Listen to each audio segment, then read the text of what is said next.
Yo, shout out to my brain for the 200 negative thoughts before breakfast. That's insane. Clip that. Nah, chill. Stop trolling, chat. And the craziest part is, I'm not even talking to nobody. This is just in here. By the way, I'm pointing to my head. Tell me if I'm the only one. Your whole life feels like a live stream. Your own thoughts are the audience just watching, lurking, spamming, saying the most out of pocket stuff possible. You see that granny in the middle of the street? Yeah, you know what to do. Who approved this commentary? And you can't even end stream. No log out, no mute button. And Google says we have 6,200 unique thoughts a day. 60,000 if you include repeats. That's basically your brain posting every 13 seconds. No breaks, no silence. Just running. Like Prime Wally West 24/7. And I don't know about you, but sometimes I just want quiet. But alas, I can't control the thoughts that enter my brain, but that don't mean I'm hopeless. Let me tell you a story. I remember back when I was younger, in high school, I remember being depressed. I'm not gonna lie, I was super sad. Mostly because I was a weirdo, but you know what I mean? But also, in part due to my situation. I felt as if I was stuck in this season of life I was in. I remember having quote unquote friends, more like acquaintances, but I remember seeing them being able to do all these fun high school things. They was turning up, sleeping around, partying, all type of stuff. And I was at the crib seeing them post on their stories like, I wish it was me. My life is terrible. And as a senior, I felt that I was behind socially.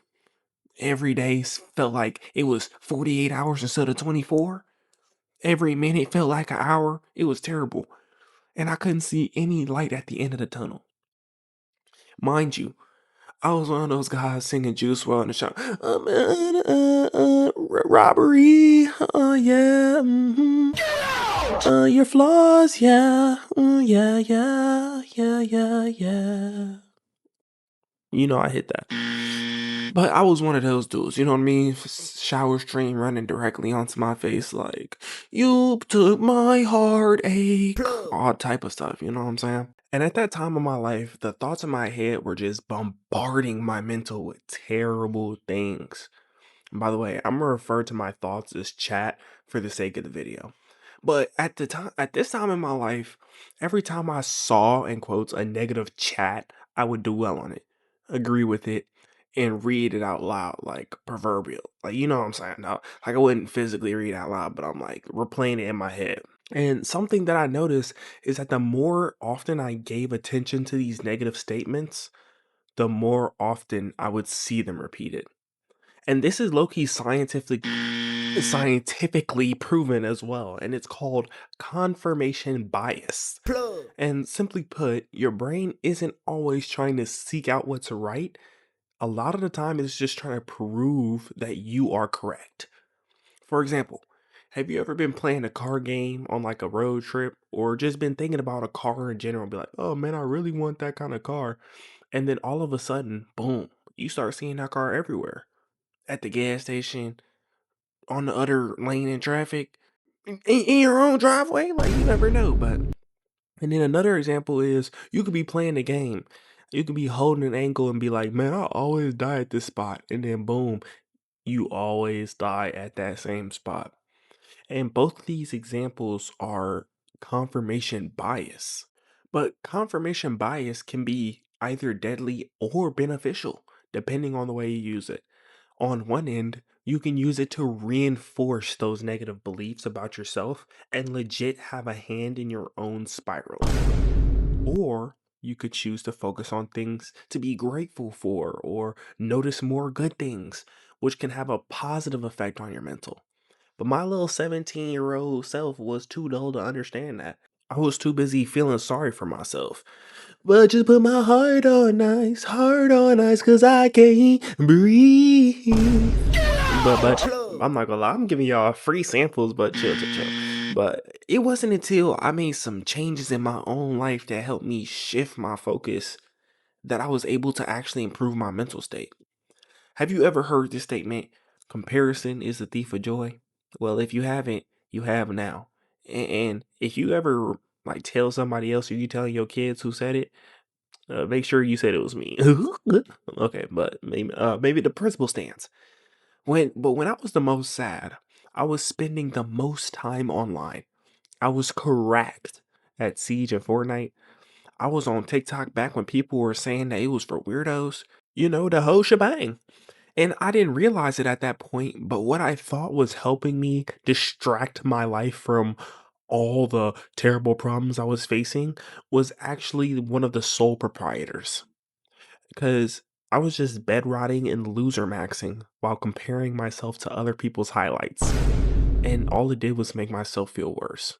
But long story short, my mental didn't really get better till I went to college and I was around people enough to the point where I didn't spend as much time online.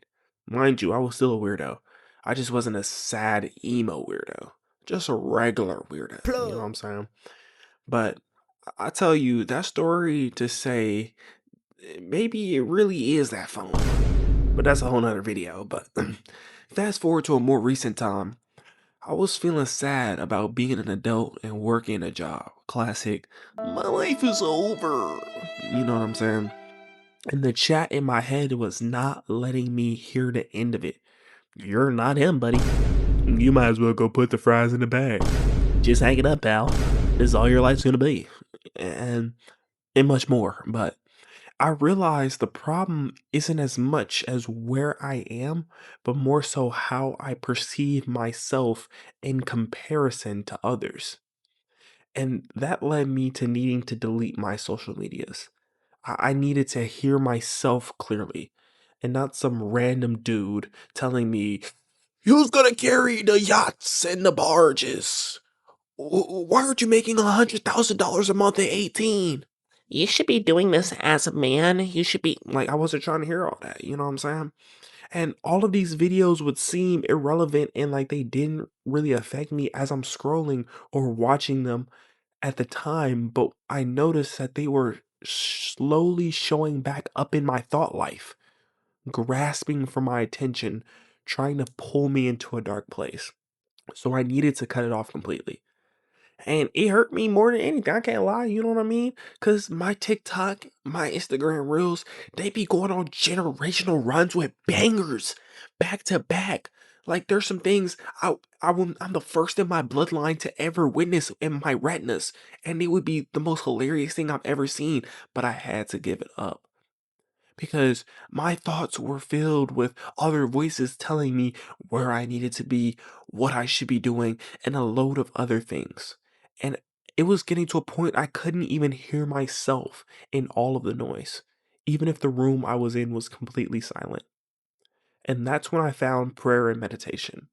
Things I thought I didn't have time for before, but now I'm realizing how crucial they are, even though they serve two completely different purposes.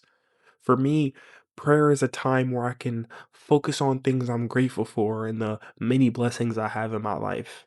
And meditation is a way for me to become more present by separating my thoughts from who I am.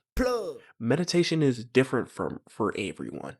But for myself, this is how I like to do it. I'm about to give you all the sauce and chill on me if you think I'm weird for this. But I'm not saying you got to do it this way. I'm just using myself as an example. But when I'm meditating, I close my eyes, you know what I mean? Take some deep breaths, focus on my breathing, and I imagine myself as a blue flame. Crazy aura, you feel me? Crazy aura, though. A blue flame in a chair. And everything around me is completely empty. Like that one dude's mind from the Lego movie. I'm gonna put up an image on the screen. But there's just one thing other than my blazing hot auraful blue soul and the chair that it's sitting on. There's like a 1980s TV, and scrolling across that TV is all my thoughts. And the important part here is understanding that you are not your thoughts, simply the observer of them. And it's like scrolling text on a TV, like on a news station. It comes and goes, and you just watch them and you don't claim them unless, I mean, you can claim them if they're positive, but they don't define who you are, because again, that's not you. It's just what you happen to be seeing or the thoughts that are coming into your head at that time. And for me, this style of meditation has helped me stay more calm and way more aware by observing what I am thinking before just acting on the first thought that comes. I'm not claiming to be no Master Oogway kind of dude. I'm not saying none of this. I'm just saying that when I am doing these things, the chat in my head slows down. And now I see positive things, the negative things, and I get to choose what to focus on. And that for me personally has done wonders to my mental. If this video has resonated with you, please consider subscribing and liking the video. It means the world to me. Let me know in the comments some ways y'all like to meditate. But this is E. Until next time, peace.